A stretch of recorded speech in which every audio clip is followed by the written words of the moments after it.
সম্মানিত রোজাদারগণ, আসসালামু আলাইকুম। আজ 20 রমজান 1446 হিজরি। রহমতের 10 দিনও আজ শেষ হচ্ছে। আগামীকাল 20তম রোজার সাথে সাথেই আজকের 20তম তারাবিতে সূরা ইয়াসিনের 21 থেকে 83 আয়াত, সূরা আস-সাফফাতের 1 থেকে 182 আয়াত এবং সূরা সাদ এর 1 থেকে 88তম আয়াত পর্যন্ত তেলাওয়াত করা হবে। আজকের তেলাওয়াতের সারমর্ম আপনাদের সামনে এখন উপস্থাপন করছি।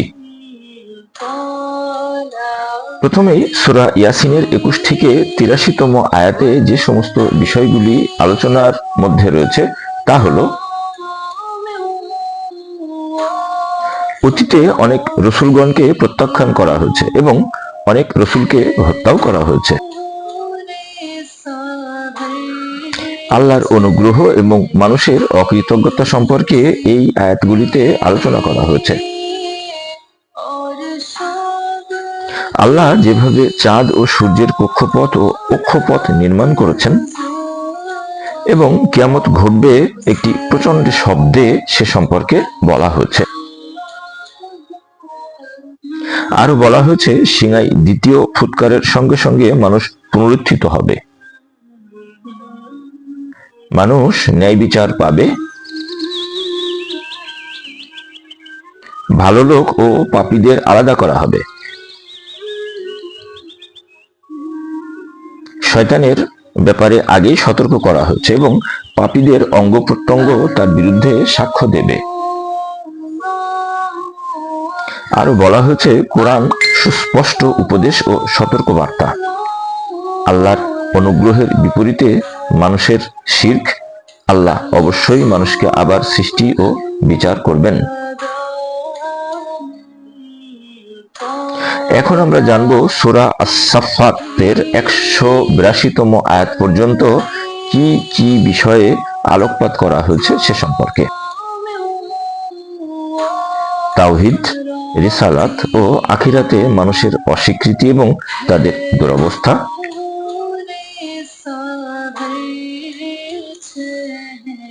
দুষ্কৃতিকারীদের বিরুদ্ধে নূহ আলাইহিস সালামের দোয়া কবুল হওয়া,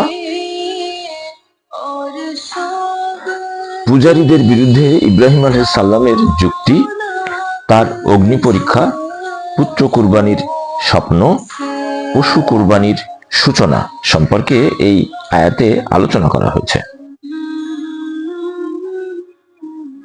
আরো আলোচনা করা হয়েছে মুসা আলাইহিস সালাম ও হারুন আলাইহিস সালামকে আল্লাহর অনুগ্রহ, নিজ জাতির প্রতি ইলিয়াস আলাইহিস সালামের দাওয়াত ও তার জাতির প্রত্যাখ্যান, লূত আলাইহিস সালামের মুক্তি ও তার জাতির ধ্বংস, তাদের ধ্বংসের নিদর্শন, অবাধ্য জাতি থেকে ইউনুস আলাইহিস সালামের পলায়ন, আবার আগমন, জাতির ঈমান গ্রহণ, শিরকের কোনো প্রমাণ নেই, নবীরা আল্লাহর সাহায্য পান ইত্যাদি বিষয় সম্পর্কে আজকের এই তেলাওয়াতে আলোচনা করা হচ্ছে। সম্মানিত রোজাদারগণ, আজকের তারাবিতে সূরা সাদ এর 1 থেকে 88 নম্বর আয়াত পর্যন্ত তেলাওয়াত করা হবে। এই তেলাওয়াতের বিষয়গুলিতে এখন আমরা আলোকপাত করব। আল্লাহর কিতাব, রাসূল ও একত্বের বিরুদ্ধে অবিশ্বাসীদের আপত্তি, তাদের শাস্তি অনিবার্য। মুহাম্মদ সাল্লাল্লাহু আলাইহি ওয়াসাল্লামকে ধৈর্য ধারণের নির্দেশ সম্পর্কে এই আয়াতে আলোচনা করা হয়েছে। আরো আলোচনা করা হয়েছে হযরত দাউদ আলাইহিস সালামের প্রতি রাষ্ট্র ও মানুষকে পরিচালনার ক্ষেত্রে নিজের ইচ্ছা বাসনা পরিহারের নির্দেশ সম্পর্কে। আলোচনা করা হয়েছে আল্লাহ যে অকারণে মহাবিশ্ব সৃষ্টি করেননি, তিনি কোরআন ও নাজিল করেছেন অনুধাবন ও অনুসরণ করার জন্য সে সম্পর্কে। আলোচনা করা হয়েছে হযরত সুলাইমান আলাইহিস সালামের প্রতি আল্লাহর অনুগ্রহ ও আইয়ুব আলাইহিস সালামের প্রতি আল্লাহর অনুগ্রহ সম্পর্কেও।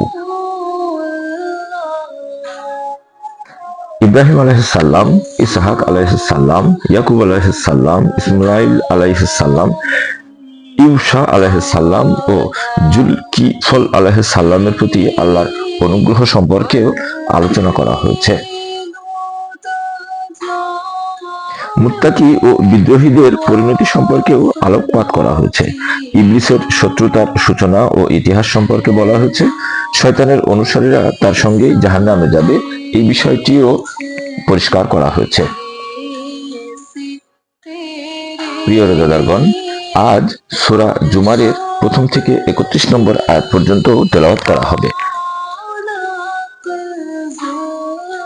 আজকের তারাবির শেষ অংশে আমরা এই তেলাওয়াত শুনব। আল্লাহ পাক এই সূরার অংশগুলিতে যা বলেছেন সে সম্পর্কে এখন আমরা জানব। শিরক মুক্ত ইবাদতেই মুক্তি। মহাবিশ্ব ও মানুষ আল্লাহর সৃষ্টি। তিনি অদ্বিতীয়। জ্ঞানী আর অজ্ঞরা আলাদা। আল্লাহর আনুগত্য ও ইবাদতের নির্দেশ, এই বিষয়গুলি সম্পর্কে আলোকপাত করা হয়েছে।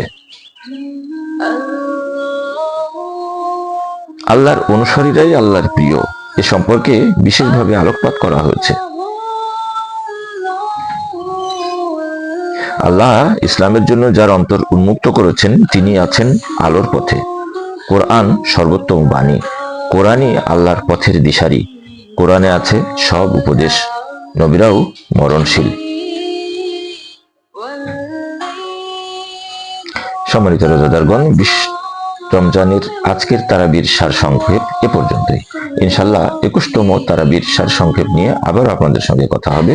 ততক্ষণ পর্যন্ত আপনাদের কাছে দোয়া চেয়ে আজ এখানেই শেষ করছি। আসসালামু আলাইকুম ওয়া রাহমাতুল্লাহ।